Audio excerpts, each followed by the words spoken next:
Welcome to Module 1 of 641 School District Operations and Leadership.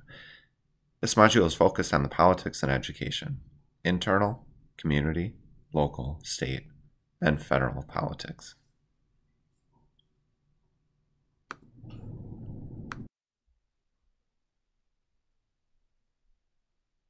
Hello again, this is Chris Sadler, Director of Human Resources for the Sun Prairie Area School District. I've introduced other slideshows, so I won't go over my past here. You kind of know it, and I left some of the notes up there. But this slideshow is really important because educational philosophy is really about what you believe as a leader and how it plays out in your everyday work. And this quote by John F. Kennedy always kind of sits in the top of my head is that children are the world's most valuable resource and its best hope for the future. And that's really the baseline for my why, is that the kids we work with are truly going to carry our country, our communities forward. And that's why I place so much importance on being an educational leader. And that's why a lot of educational leaders do what we do. So first you have to think about politics and education from two general levels. The macro level, which is a much larger level at the national and federal level, which is in the past you've heard of No Child Left Behind, the Elementary and Secondary School Act, and then you also have to look at the state level too. For us, it's been Act 10, property tax funding. The state level also focuses on assessment throughout the schools. And then the micro level, which is the community, through referendum, community organizations such as PTO, the school district, and the school board, and then the school itself. And many times we talk about the macro level, but probably one of the more powerful pieces is really the community politics that surround education and the different pulls and pushes that a community can have on schools.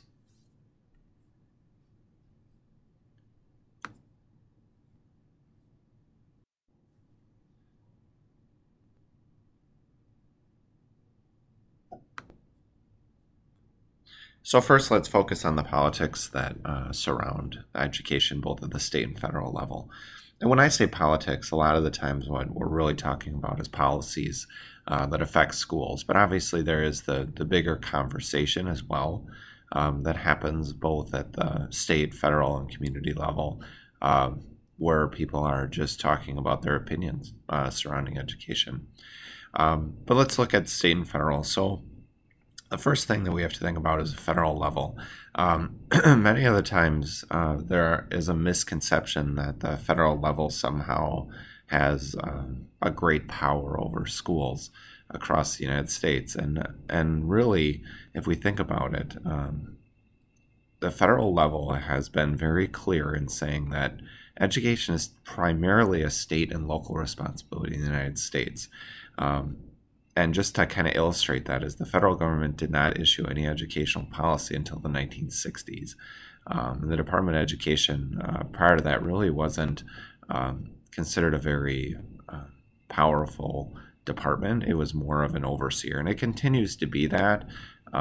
Many of the times, knowing that 8% of the budget is from the federal government, there isn't a lot of budgetary pieces to that either. But school districts are very dependent on those funds for targeted items, such as title funds. And a lot of the times when you think about the concept of strings being attached to the money, one of the concepts was Race to the Top a few years ago, where states and local school districts could compete for money to be innovative. And that's where the federal government can have some political pressure on school districts, is more for competition for a very small amount of funds, because most funds are actually generated at the state level. But if you want to know more, you can take a look at that link for federal role in education. Much of the federal role in education is more of what we talked about before, is the political conversation around schools, not so much that the federal government has a lot of control over policy, procedure, and funding of schools. So state governments mainly focus on the maintenance and operation of public schools. So it's just making sure public schools are provided for the communities. and that local governments can work with state governments around funding and maintaining and operating those schools. State governments sometimes establish selection and regulation of curriculum, teaching methods, especially connected to evaluation and instructional materials. That doesn't mean that they do that much, but they do have the opportunity to do that. It depends on the state you live in with how that curriculum is managed. In the state of Wisconsin, the Department of Public Instruction may really focus on the standards, but not so much of telling districts exactly what curriculum to use to meet those standards. So again, states like ours, they might prescribe a curriculum framework, but then they allow local school districts to develop their own curriculum based on the state goals and standards that are set. And then state governments typically do focus on determining graduation requirements.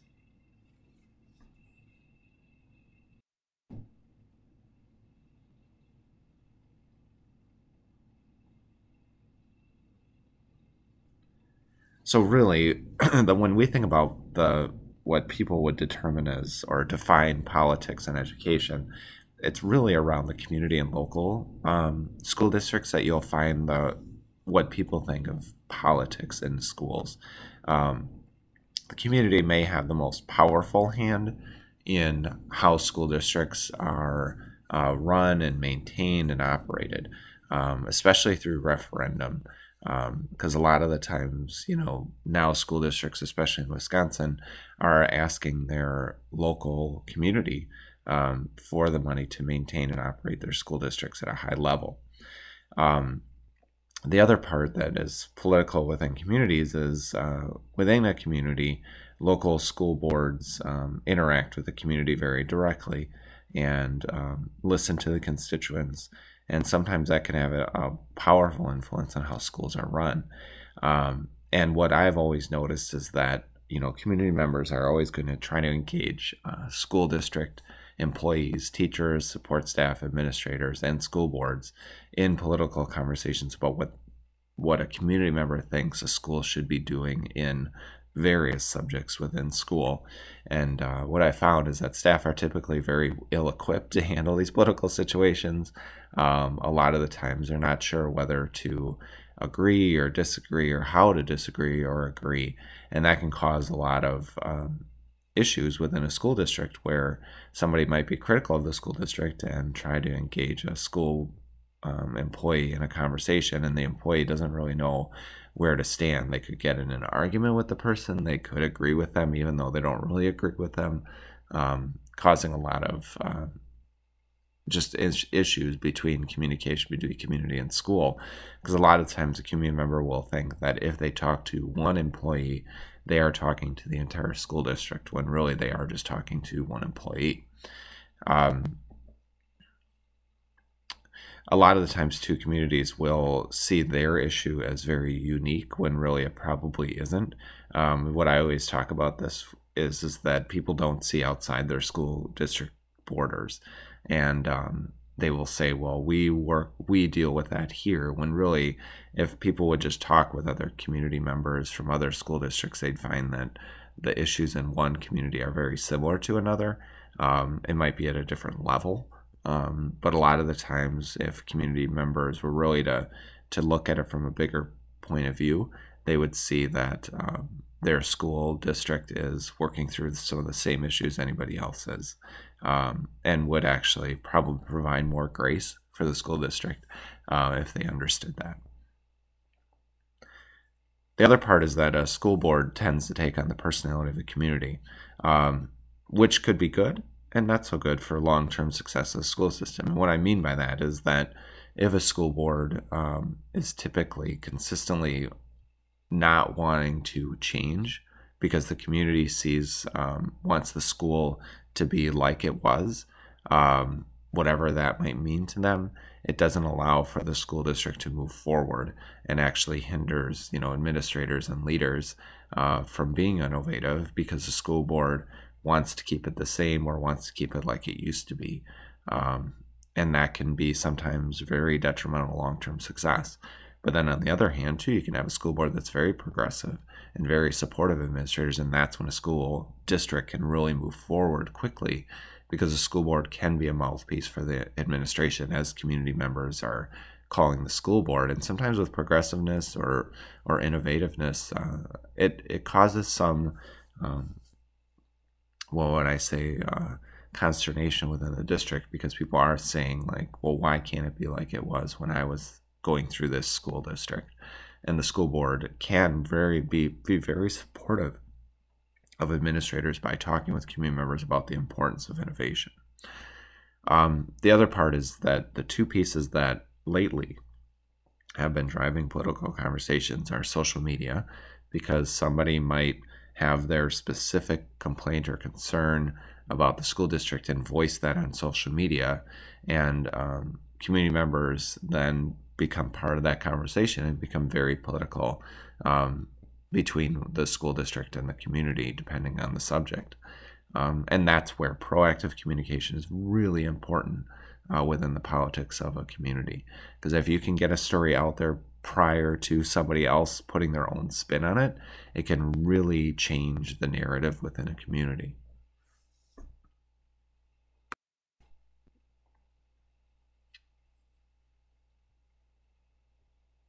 So all I want you to do with this slide is I want you to think about this from your own perspective. Your certification is, I want you to click on this Politics and Education Don't Mix article, and it's in resources as well. And I just want you to think about what this tells you about from your certification area.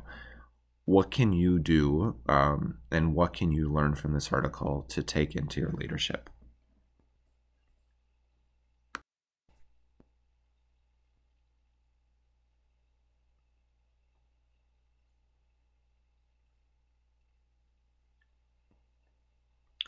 Okay, let's look at local politics and school boards, because this is an important piece for school leaders. You have to be able to collaborate and communicate with your school boards, and also help them understand what it is that you are doing from your expert educational level, so they can also use that same information to talk with community and really support you. Because if you have your school board support, you can go a long ways.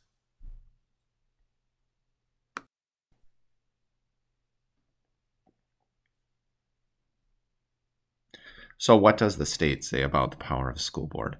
As you can see here, there's many laws that have connection to school boards, but the first one is the duties and powers of school boards. As you can see, they are very broad and general. The state does provide, guidance and standards, budgeting, and sometimes laws that are connected to evaluation of staff specifically.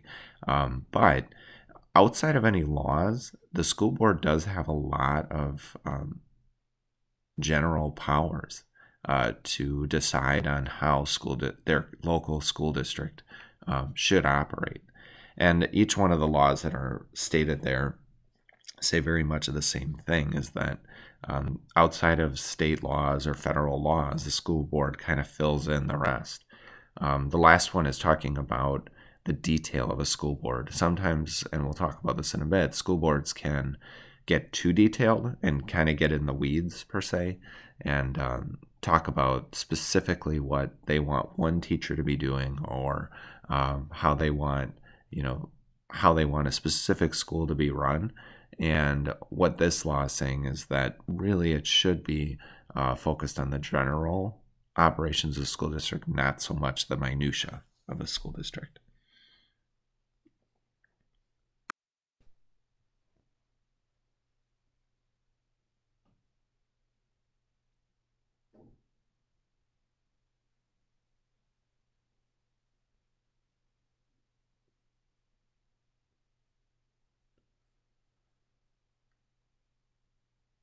So what is the school board responsible for?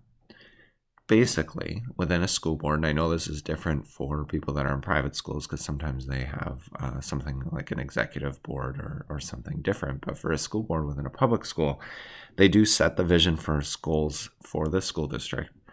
They adopt policies that give the district direction to set priorities and achieve its goals. They hire and evaluate the superintendent, They adopt and oversee the annual budget, and they manage the bargaining process if there is a bargaining process for compensation for employees of the district. This does depend on the school board. Some school boards do this directly, and a lot of the times they have their administrators kind of create the compensation model and bring it for their approval. Now, those are very high-level things that typical school boards will do. Now, if you notice there, a lot of it is adopting, overseeing, maintaining. The general sense for a school board should be that administrators do the work. They create, they collaborate with staff, they create the different, the curriculum cycles, the budgetary cycles. The board isn't doing that specifically. They're just getting the end product and then approving it or adopting it for the school district. But with that being said, school boards sometimes want to get into the details. And that can be a real challenge for administrators, because if the school board does not have an educational background, or school board members don't have an educational background, and they start getting into the weeds and wanting to basically create and do the job, it makes it very difficult for administrators to really move forward at times.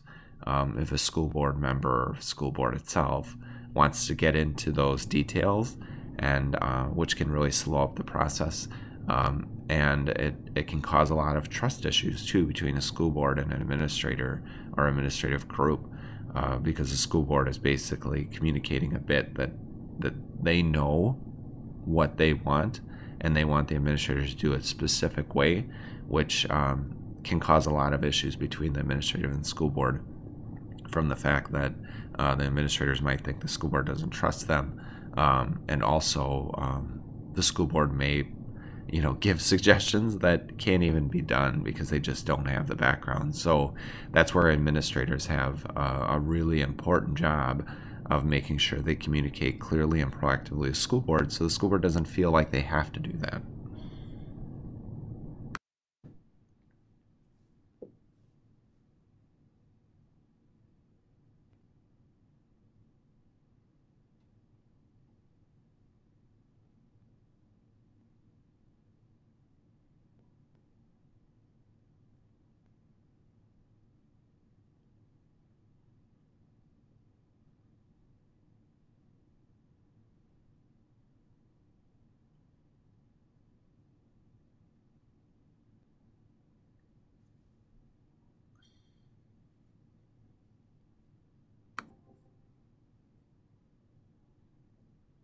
So just the basic officer roles and responsibilities. Sometimes I think this can get confusing, but you can see the titles that are typically used in school boards. The president is making sure that meetings and directives are implemented and monitored. The vice president very much mirrors the president and can serve in the president's place for board activities, and in the spokesperson capacity.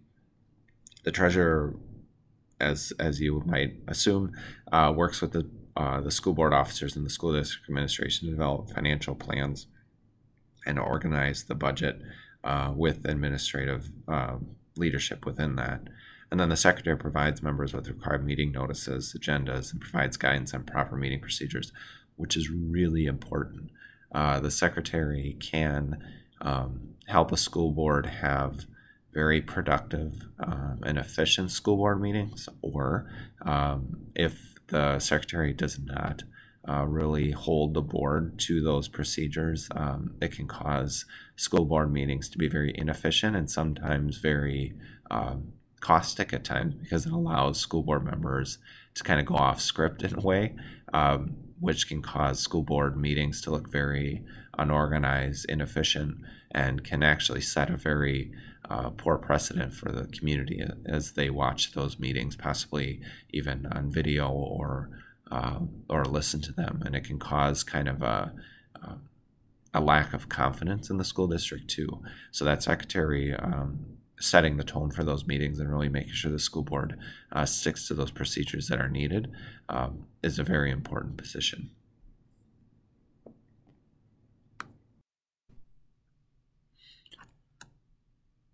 In this slide and in resources, you'll find various school board related articles. I think each one of them is very important. I do want to focus on one that you will see that we'll talk about in the upcoming slides, but the third article there, governance and student achievement, and then 4, comparing school board structures, are really important pieces to look at as far as articles, because it kind of shows you different ways a school board could function, governance being a specific model and other models as well around school boards. So take a look at all of those articles, because they're all very, very pertinent to your leadership role, no matter what leadership role you are in schools. Take some time to look at that, those articles that are there.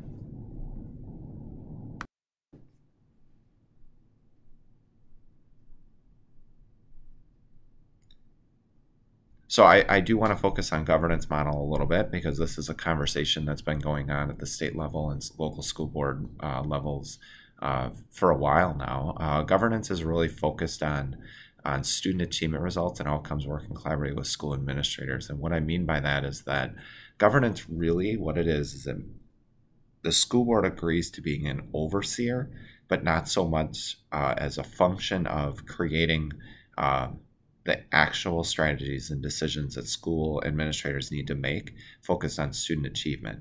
So instead of a school board being so focused on policy, procedure, what trash bins to order or what contracts to sign, they are actually focused on student achievement and really try to think about every decision they make, how that affects student achievement, which is a shift from school boards typically, because in the past or in other structures, school boards would be focused on the actual decision-making process and not so much how it affects student achievement. But now they're really looking at what is the student achievement saying and what can we do to support you as a school administrator to make the decisions, have the resources that are needed to make the strategies that actually are going to affect the student achievement positively, and really trying to step back and really just collaborating with school administrators and not getting into the weeds. So the advantage of this is that the school district and the school board start looking at strategic goals, mission, and vision, and making sure that everything they do is aligned to that. And again, the focus is more on students than on logistics. They're still making the decisions that are needed to be made, like contracts with vendors and approving those, but those are not the main meeting points.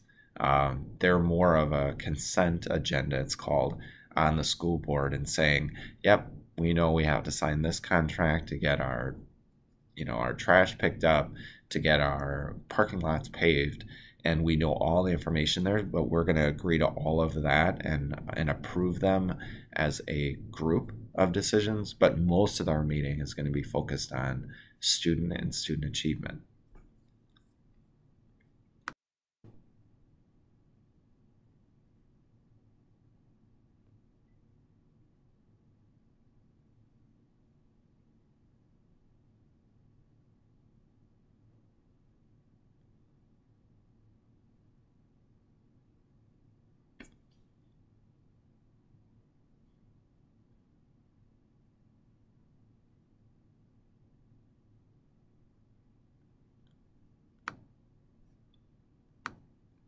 So I want you to take a look at this article called Politics in School from 1969. The reason that I have this article up is because I want you to think on some questions. Even though this was written more than 50 years ago, how is this message connected to your current lived experience? What does this mean for you as you start advocating for your school? How do school employees traverse political discussions and allow students to be a part of the knowledge without indoctrinating them in that type of wording to certain political views? And then where does social media fit into this? So in 1969, obviously there was not social media connected, but it's an interesting article because it's the same thing we still wrestle with 50 years later. And how do we actually traverse all of these different political conversations among your community? And one of those community members are your students. And that can be one of the most powerful platforms that a teacher and educator can have. And right now, it can be difficult to navigate those conversations because anything can be looked at as political or controversial when really a teacher might be just trying to get kids to be engaged with current events. And this can be a real challenge. And this article kind of puts it up back in the 60s, but it isn't much different than what we see now. But the added piece to it now is that social media is involved. You know, kids can record a class without anybody knowing, even though they're not supposed to be, but that can get on social media. And once it gets out there, it gets out there. And then you have to deal with the consequences. And sometimes the teaching is not meant to be controversial at all, but it turns out to be that way because certain community members or community families see whatever the content is being taught as controversial and political and being pushed on their child. So it's important to get kids engaged, but also help train and develop your educators on how to handle those political conversations, not just, you know, out in the community, but also in the classroom itself. And there is a perspective from the National Teachers Union, the NEA, that I do find interesting as well, because it kind of goes along with the old article and thinking about how do we have those conversations.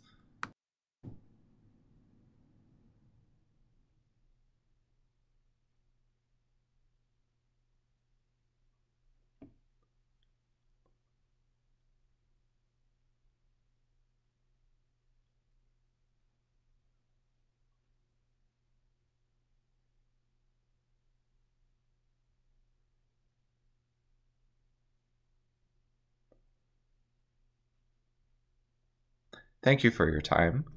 I appreciate your thoughts through this challenging conversation around politics in schools, and knowing full well that this presentation is not going to cover all pieces, but hopefully it gives you a good idea of how to think through the politics policies that affect you as a school and school leader, and how to have a background and understanding on how to kind of move through those conversations.